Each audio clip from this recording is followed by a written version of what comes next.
नमस्कार, सायली फॅशन वर्ल्डमध्ये तुम्हा सर्वांचं खूप मनापासून स्वागत आहे। तुम्ही या व्हिडिओला क्लिक केलंय म्हणजे मुंड्यातील घोळ ही समस्या तुम्हाला असणार। ब्लाउज तर खूप जणांना येतं, पण काहींना मुंड्यातला घोळ हा प्रॉब्लेम फिक्स आहे की ब्लाउज कुठल्याही साईजचा असो घोळ येणारच, किंवा कमी साईजचे जे ब्लाउज आहे 32, 33, 35, 36 चे त्यात घोळ नाही येत, पण हायर साईजला गेलो 40, 42 ला की मग मुंड्यात घोळ यायला सुरुवात होते। त्याच्यामध्ये पण पुढच्या भागात घोळ आणि मागच्या भागात घोळ हे दोन टाइप्स आहे। आता सर्वात आधी आपण समजून घेऊया की मुंडा घेर आणि मुंडा खोली मधला फरक। तर आता ही जी खोली टाकतो आपण ती असते मुंडा खोली, आणि जेव्हा आपण अंगावरून घेतो हा अशा पद्धतीने त्याला म्हणणार मुंडा घेर। आता हा मुंडा घेर ना खूप जास्त महत्त्वाचा असतो, हा तुम्ही अंगावरून मोजूनच घेतला पाहिजे। जर तुम्हाला एका स्पेसिफिक ठिकाणी म्हणजे 40-42 ला जर अवघड जात असेल, म्हणजे घोळ जातच नसेल काही केल्या, तर तुम्ही मुंडा घेर पहिले तर नोट डाऊन करून घ्या। तर आता मुंडा घेर मोजताना पण आहे ना टेप बघा, काही जण इथे ठेवतात, काहींचा अगदी असा असतो, ठीक आहे, असा पलीकडून असतो असा, ठीक आहे। तर याच्यामध्ये काय होतं ना, मुंडा घेर वाढून जातो। तर तुम्ही व्यवस्थित असा इथे टेप ठेवा, जिथे बाही आणि बॅग जोडला जातो ना तिथे तुम्ही व्यवस्थित ठेवा, कमरेवर हात ठेवा आणि असा मुंडा मोजून घ्या, ठीक आहे। आता मी माझं उदाहरण देते तुम्हाला। तर इथे माझ्या मुंड्याचं माप आहे 14 इंच, ठीक आहे, जो मला कम्फर्टेबल आहे। 14 पण घेऊ 14 घेऊ शकते, पण 14 थोडंसं टाईट होणार, त्यामुळे मी 14.5 घेते, ठीक आहे। आता छातीचं माप बघूया। मी तुम्हाला याच्यासाठी सांगते की मुंडा खोली आपण किती घेणार। आता माझ्या छातीचं माप आहे 31 इंच, तर 31 इंचाला जवळपास मुंडा खोली जी आहे, म्हणजे कुठली ही 0 ते 2 ही घेणार 5 इंच, म्हणजे ज्याला आर्म होल डेप्थ म्हणतात किंवा मुंडा खोली म्हणतात,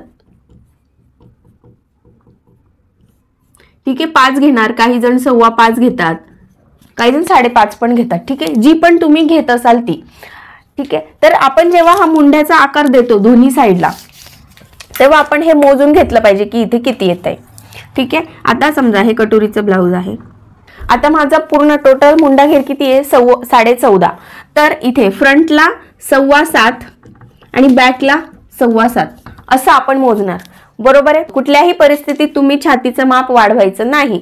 छातीचं माप वाढवलं का मग इथे फुगा येतो, इथे तर येतेच घोळ, इथे पण फुगा येतो। दुसरं, जर तुम्ही ते छातीचं जर माप वाढवलं, ठीक आहे, बॅकला पण आपण, कारण बॅक आणि फ्रंट ऍट अ टाइम एकाच वेळेस कट करतो, जर तुम्ही छातीचं माप वाढवलं तर बॅकचं पण छातीचं माप वाढून जातं, पण छाती तर पुढे असते आपली, बॅकला काहीच नसतं, त्यामुळे मग आणखी जास्त इथे असा फुगा येतो इथे मला, ठीक आहे। तर यात मला तुम्हाला सांगायचं होतं की तुम्ही इथे जर मुंडा घेर मोजत असाल आणि तुमचा तो येत नसेल तर तुम्ही मुंडा खोली वाढवा, छातीचा भाग वाढवू नका। छातीचा भाग जेवढा आहे तेवढाच ठेवावा लागेल, तरच इथे छातीला व्यवस्थित आपलं माप येतं। ही जण इथे असा एक डाच घेतात बघा, तुम्ही पाहिलं असेल की कुठलाही ब्लाउज असो इथे डार्ट घ्यायचाच घ्यायचा, असं काहींची पद्धत आहे, पण मग त्यांची मुंडा खोली सुद्धा जास्त असते, 5 नसते, 5.5 पावणे 6 पर्यंत असते, त्यामुळे मग इथे कापड जास्त होतं आणि मग त्यांना इथे डाच घ्यावा लागतो। बॅकचा परफेक्ट असतो पण इथे डाच घ्यावा लागतो, तर आपल्याला हा डाच घ्यायचा नसतो प्रत्येक वेळेस, म्हणून आपण मुंडा खोली कमी घेतो, 5 ते 5.25 इंच आपण ही मुंडा खोली घेतो आणि हा डाट कॅन्सल करतो। हा डाट आपण फक्त काय 4 टक्सला घेत असतो, ठीक आहे। तर कन्सेप्ट मला असं वाटतं की तुम्हाला हळूहळू क्लिअर होत असेल। खाली मी एक छोटासा फॉर्म्युला दिलाय, ज्याच्यामुळे तुम्ही मुंडा घेराचं माप काढू शकतात। जर तुम्ही मुंडा घेराचं माप अंगावर घेतलं तर खूप चांगलं, अतिउत्तम, पण जर तुम्ही विसरलात तर तुम्ही अशा पद्धतीने खालच्या जो फॉर्म्युला आहे त्यावरून तुम्ही मुंडा घेराचं माप हे काढू शकतात। बाकी मुंडा खोली तुमच्याकडे चार्ट असणारच आहे। मी माझ्या बऱ्याच व्हिडिओमध्ये सांगते की प्रत्येक स्त्रीचं शरीर वेगवेगळं असतं, जे की असतंच। काहींचे खांदे असे ब्रॉड असतात, जेंट्स सारखे असतात, काहींचे फक्त दंडच खूप जाड असतात, छातीचा भाग कमी असतो, काहींचा छातीचा भाग जास्त असतो तर दंड बारीक असतात। आता माझं बघा, इथला भाग आणि इथला भाग हा सारखाच आहे, म्हणजे जास्त जाड नाहीये माझे हात बारीकच आहेत सगळे, ठीक आहे, तर फोटोमध्ये तुम्हाला दिसते की खांदे आणि दंड मोठे आहेत. तर आपल्याला ना असं बघून लक्षात येतं की यांचे ना खांदे थोडेसे मोठे दिसत आहे, पाठ सुद्धा जरा मोठी वाटते, असं आपल्याला त्या व्यक्तीला बघून थोडंसं लक्षात येतं. तर जर एखाद्या स्त्रीचं माप 36 आहे तर तिचा मुंढाघेर 16 ते 16.5 मध्ये आला पाहिजे. तो 15.5 सुद्धा येऊ शकतो, कारण की जसं मी सांगितलं प्रत्येक स्त्रीचं माप वेगवेगळं असतं.